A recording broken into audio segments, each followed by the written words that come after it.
Olá, amados, graça e paz. Com muita alegria que estou novamente com vocês para dar continuidade ao nosso estudo na carta aos Colossenses, onde estamos aprendendo sobre Cristo, suficiente e supremo, aquele que é suficiente para a nossa salvação. Não precisamos de mais nada, de mais ninguém, para sermos salvos. E aquele que é supremo é o Senhor de tudo e de todos, aquele que tem toda a honra, toda a glória, é o único que é verdadeiramente digno. Ele é o Senhor, o Rei dos Reis. E hoje nós vamos ler continuar o capítulo 1, finalizar, na verdade, o capítulo 1, lendo do versículo 24 ao versículo 29, que diz assim a palavra do nosso Deus: Agora me regozijo nos meus sofrimentos por vós e preencho o que resta das aflições de Cristo na minha carne, a favor do seu corpo, que é a igreja, da qual me tornei ministro de acordo com a dispensação da parte de Deus, que me foi confiada a vosso favor, para dar pleno cumprimento à palavra de Deus. O mistério que estivera oculto dos séculos e das gerações, agora, todavia, se manifestou aos seus santos, aos quais Deus quis dar a conhecer qual seja a riqueza da glória desse mistério entre os gentios, isto é, Cristo em vós, a esperança da glória, o qual nós anunciamos, advertindo a todo homem e ensinando a todo homem em toda a sabedoria, a fim de que apresentemos todo homem perfeito em Cristo. Para isso é que eu também me afadigo, esforçando-me o mais possível, segundo a sua eficácia, que opera eficientemente em mim. Nós temos trabalhado já na carta aos Colossenses, falando que Paulo estava combatendo algumas heresias que eram realmente contrárias à pessoa de Jesus Cristo. Alguns desses mestres, algumas dessas heresias ali que estavam sendo implantadas na igreja dos Colossenses, faziam com que Cristo não fosse suficiente. Precisava crer em Cristo, mas algo a mais. Você precisava fazer algumas coisas a mais para realmente ser salvo. Sem contar que essa salvação era apenas para alguns privilegiados que tinham o perfeito conhecimento. E além disso, essas pessoas não criam que Cristo era verdadeiramente Deus. Eles criam que Cristo era uma parte de Deus, uma emanação de Deus. E nós já temos visto, principalmente no estudo anterior, quem realmente Cristo é. Que Ele é o Senhor da igreja, o Senhor da criação. Ele realmente é o Senhor.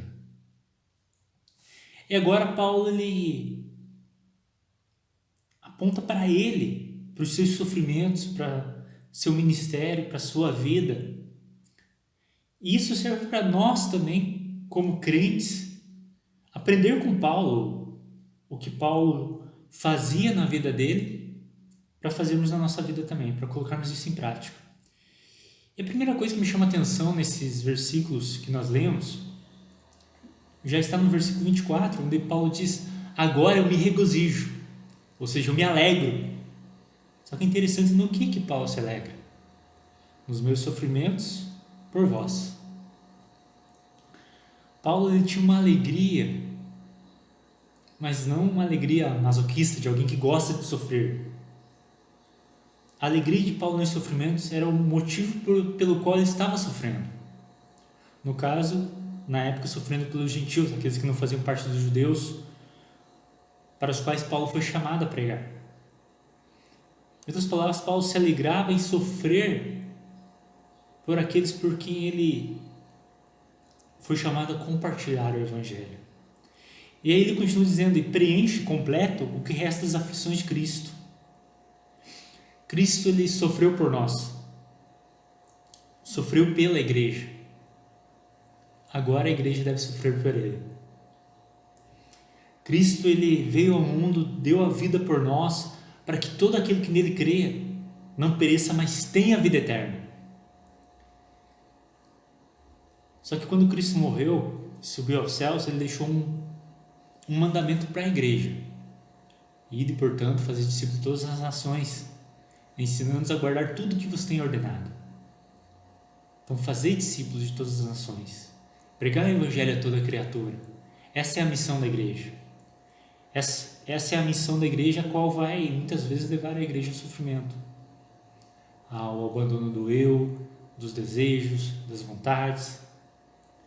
É interessante que nos nossos dias muitas pessoas não compartilham o evangelho por medo do que vão pensar dela, por medo do que vão falar dela, por medo de repreensões.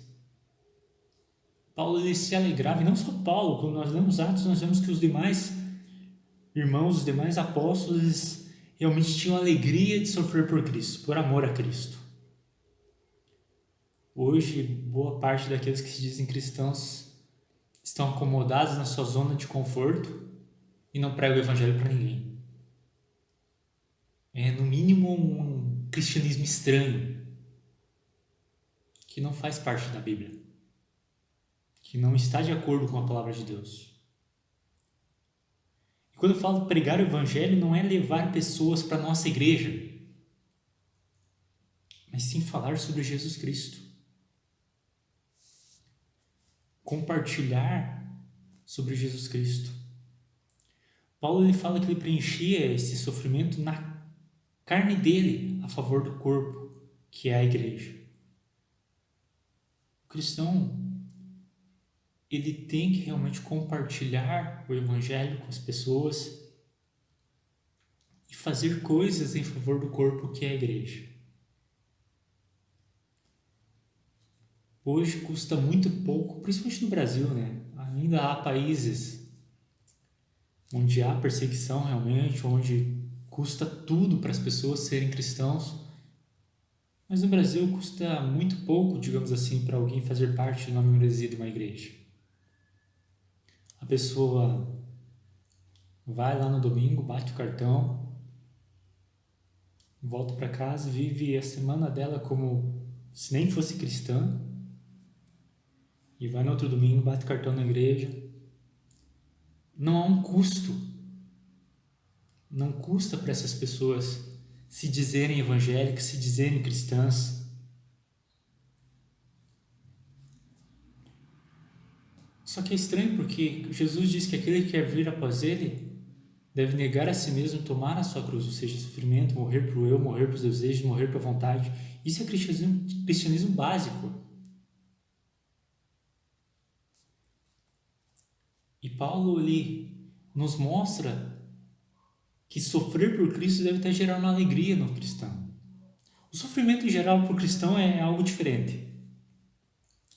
Todo o sofrimento na vida do cristão, segundo Romanos 8:28, coopera para o bem.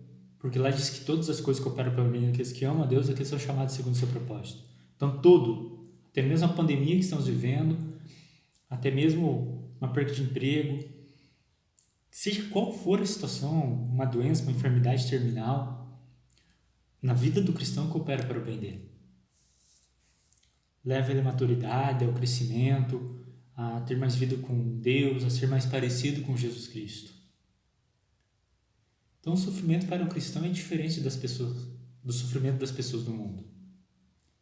Todo o sofrimento na vida do cristão coopera para o bem dele, ajuda ele a crescer. E o próprio Tiago fala que nós devemos nos alegrar com o sofrimento. Paulo também fala que nós devemos nos alegrar com o sofrimento. Por quê? Porque o sofrimento ele gera perseverança na sua vida e nos molda segundo a imagem de Jesus Cristo, que é o bem maior para o cristão.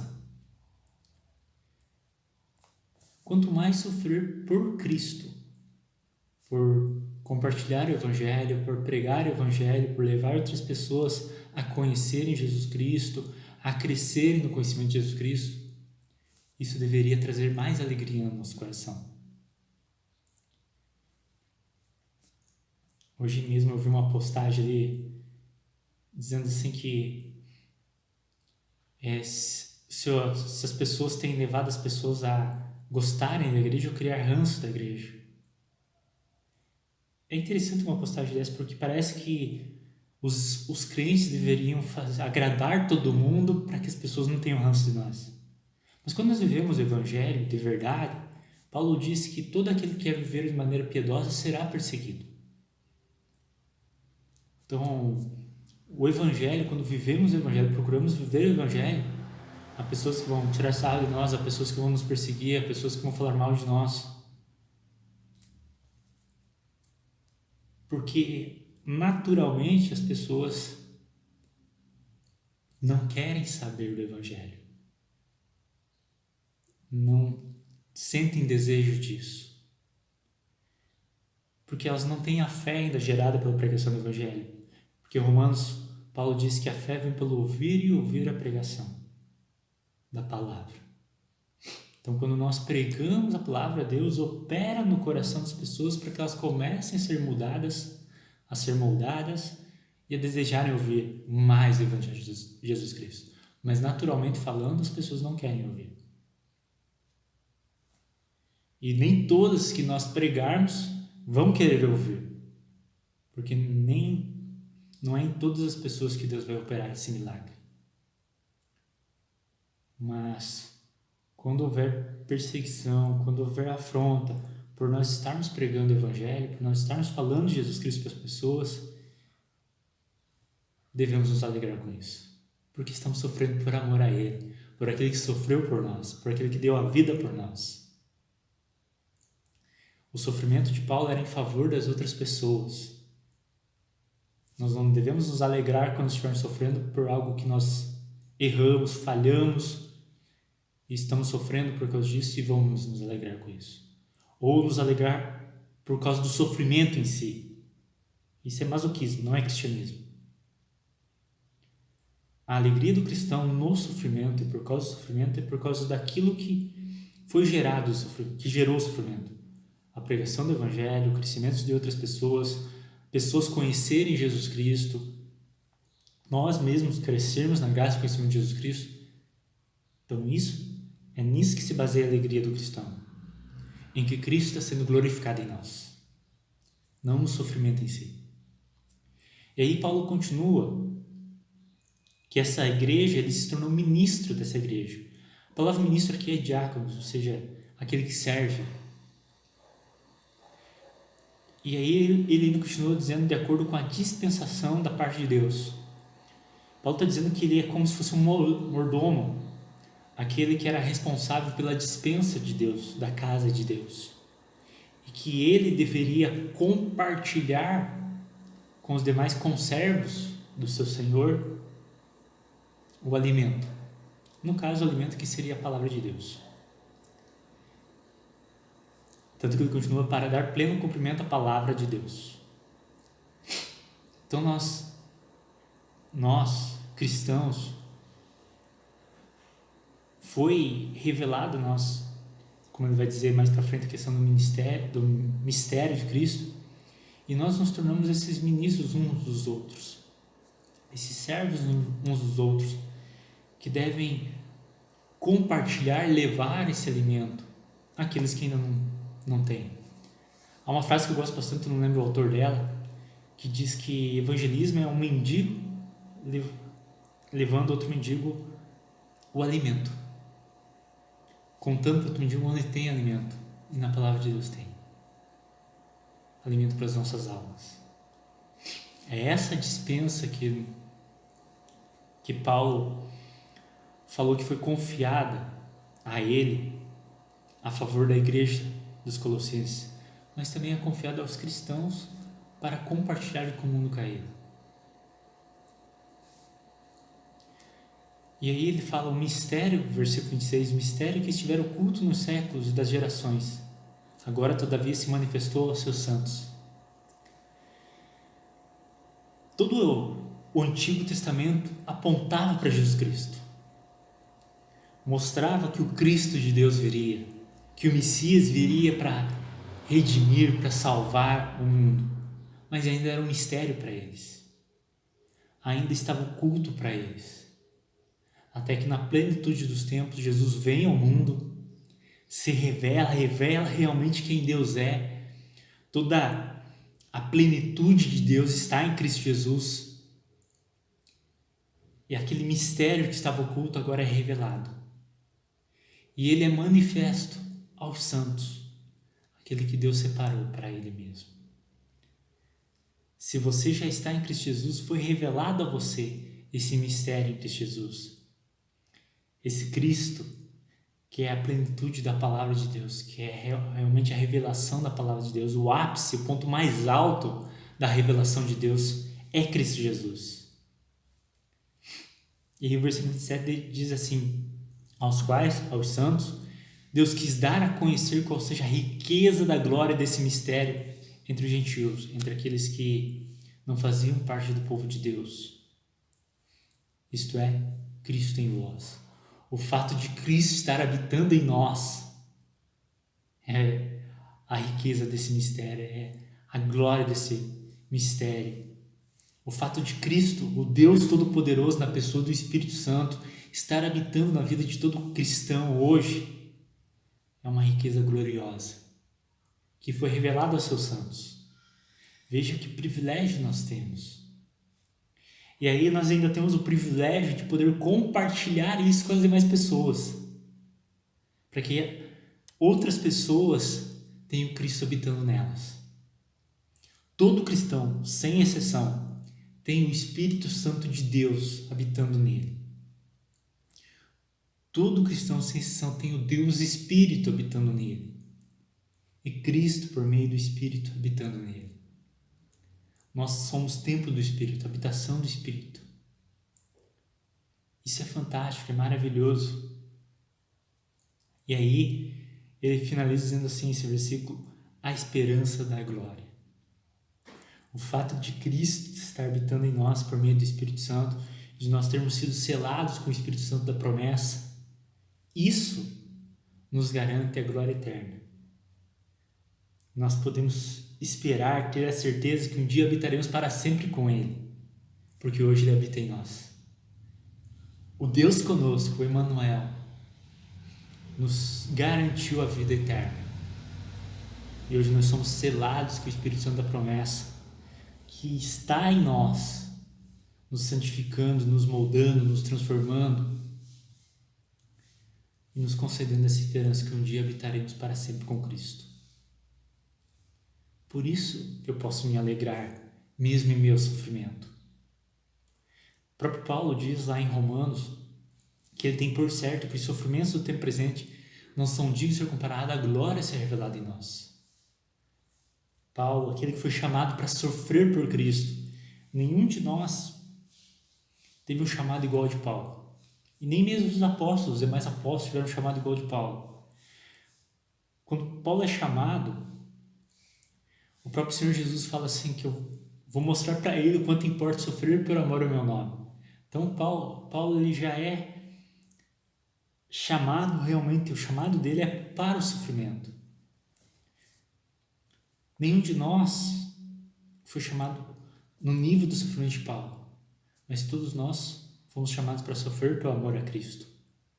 Todos.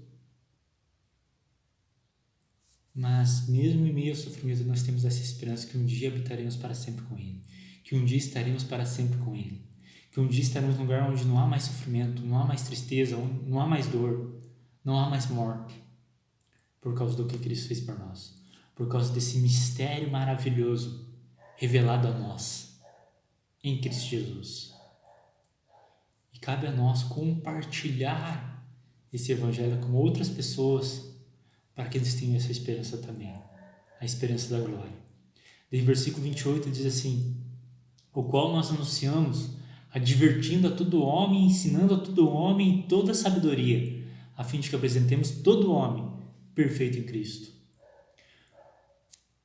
Os falsos mestres que estavam na igreja de Colossenses, lá em Colosso, estavam ensinando que era necessário ser perfeito, ter uma perfeição para ser salvo. Paulo nos mostra que, por ser salvo, por causa do que Cristo fez por nós, nós devemos buscar essa perfeição em Cristo, ou seja, maturidade em Cristo Jesus. E não só isso, nós devemos compartilhar a palavra de Deus com as demais pessoas para que mais pessoas sejam aperfeiçoadas em Cristo Jesus, para que mais pessoas atinjam essa perfeição. E o versículo 29 ele fala assim: para isso é que também me afadigo, me esforço ao máximo, cansando, me esforçando o mais possível, segundo a eficácia que opera eficientemente em mim. É interessante que Paulo se esforça, mas na dependência de Deus sempre. Nós devemos nos esforçar para atingir essa maturidade em Cristo Jesus, dependendo de Deus, sempre. E não só isso, nós devemos também nos esforçar para que mais pessoas alcancem essa perfeição em Cristo Jesus. Pregando a palavra de Deus, fazendo discípulos de todas as nações.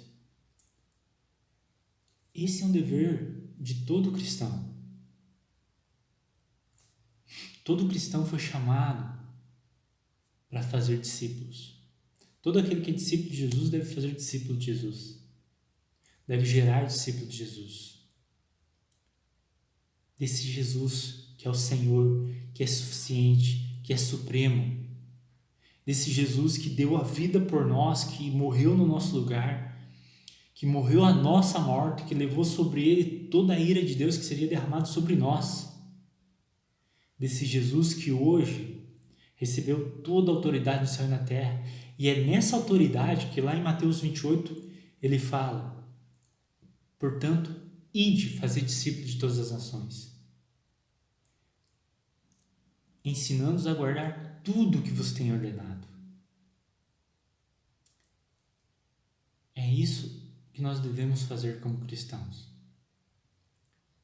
Aproveite essa pandemia para você crescer no conhecimento de Jesus Cristo, para você conhecer mais Jesus Cristo, estude mais a palavra, estude textos evangelísticos, mas também aproveite essa pandemia para compartilhar o evangelho.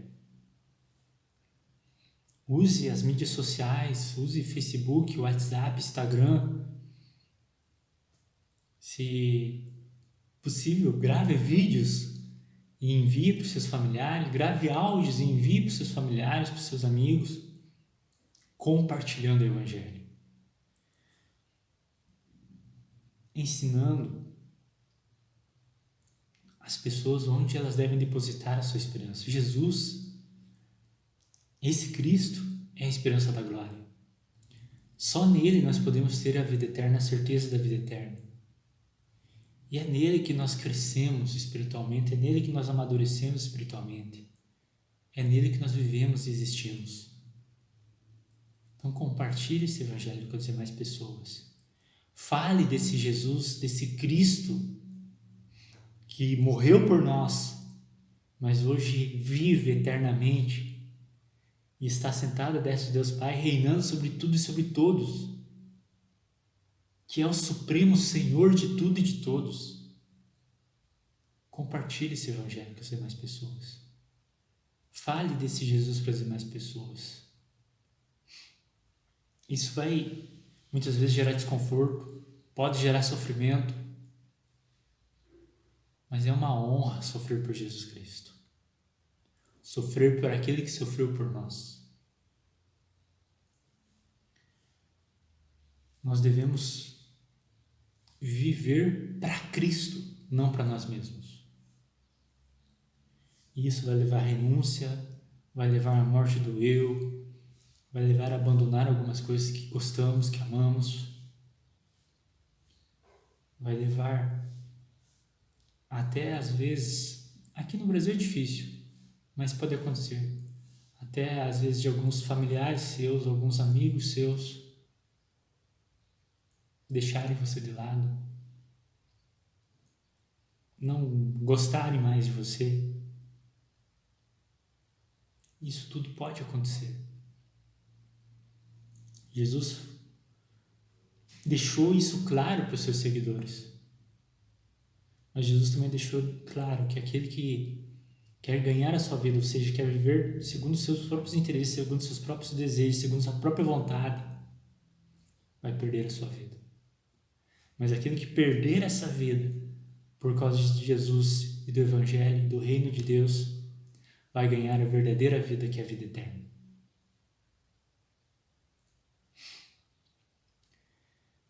A salvação é somente pela graça de Deus. Jesus deixa claro isso. Paulo, principalmente lá em Efésios 2, deixa claro que salvação é pela graça. Mas é uma graça que não está só. É uma graça que nos leva à mudança, que nos leva à transformação, que nos leva a deixar de viver para nós mesmos e viver para aquele que morreu por nós. Em 2 Coríntios capítulo 5, Paulo evidencia isso, dizendo que aquele que morreu para aqueles que, por quem ele morreu, não vive mais para si mesmo, mas por quem morreu por eles. E ele vai dizer que aquele que está em Cristo é nova criatura, as coisas velhas passaram, que tudo se fez novo. Isso é o verdadeiro cristianismo. É eu viver para Cristo Jesus. É eu viver para a glória dele. É eu viver para que ele seja conhecido em todos os lugares desse mundo. É eu me esforçar ao máximo para que mais pessoas conheçam Cristo Jesus e sejam aperfeiçoadas em Cristo Jesus. Mesmo que isso custe algo para mim. Porque a minha salvação custou tudo para o meu Senhor, para o nosso Senhor. Então que esse texto de Paulo desperte em você um cristianismo mais autêntico, mais verdadeiro. Desperta em nós um cristianismo mais real, mais verdadeiro, onde a gente deixe o comodismo, deixe a preguiça, deixe tudo aquilo que impede a gente de compartilhar o Evangelho e realmente fale de Jesus para as pessoas. Compartilhe esse Senhor que veio ao mundo, viveu uma vida perfeita, sofreu até a morte de cruz, foi obediente até a morte de cruz, mas ressuscitou ao terceiro dia, subiu aos céus, está à destra do Deus Pai Todo-Poderoso, intercedendo por nós, e logo, logo voltará para nos buscar. Então compartilhe isso com as demais pessoas. Aquele que viveu por você, morreu por você, está à destra de Deus Pai intercedendo por você e um dia voltará para te buscar. Compartilhe isso e viva para a glória dele, não mais para a sua. Que Deus nos ajude nisso. Vamos orar por isso? Pai amado, nós te louvamos e agradecemos pela tua palavra. Obrigado a Deus por tudo que o Senhor tem nos ensinado através dela. Ajuda-nos, ó Pai, a realmente compreender cada vez mais tudo o que Cristo fez por nós naquela cruz e entender que Ele é suficiente para a nossa salvação e que isso nos leve a viver para a glória dEle, nos leve a viver de acordo com a vontade dEle, nos leve a renunciar tudo aquilo que nos impede de viver um cristianismo mais autêntico e verdadeiro. E nos ajuda, Pai, a nos alegrar em sofrer por Ele. A realmente, ó Deus, termos essa honra, esse privilégio de sofrer por Ele se for necessário. Que isso não nos impeça de compartilhar mais o Evangelho. Muito pelo contrário, que isso nos motive mais a levar outras pessoas a conhecerem o Senhor Jesus. E, ó Pai, eu peço também para aquelas pessoas que estão assistindo esse vídeo que ainda não conhecem o Senhor de verdade. Se revela a eles, ó Deus, esse mistério de Cristo Jesus, ó Pai, que o Senhor manifestou aos seus santos, manifesta essas pessoas agora, para que compreendam, ó Deus, que Jesus Cristo, o Cristo do Senhor, é suficiente para salvá-los e é o supremo Senhor da vida deles, assim como é suficiente para nós e é supremo em nossa vida. Pai, eu peço também, ó Deus, que o Senhor nos ajude, nos aperfeiçoando, nos moldando, nos tornando perfeitos, maduros em Cristo Jesus. E nos ajude também, ó Deus, a compartilhar a Tua Palavra com outras pessoas, buscando esse objetivo de apresentar mais pessoas maduras ao Senhor. No nome dele, do nosso Senhor e Salvador Jesus Cristo, que nós pedimos, te louvamos e te agradecemos. Amém. Que Deus abençoe todos vocês, que a graça do Senhor Jesus esteja sempre sobre a vida de vocês, que a paz de Deus, que excede todo entendimento, guarde a mente de vocês e o coração de vocês em Cristo Jesus, e que o amor do Senhor esteja sempre no coração de vocês. E se Deus quiser, domingo pela manhã eu volto com mais um vídeo com todos vocês. Até lá, e que Deus os abençoe.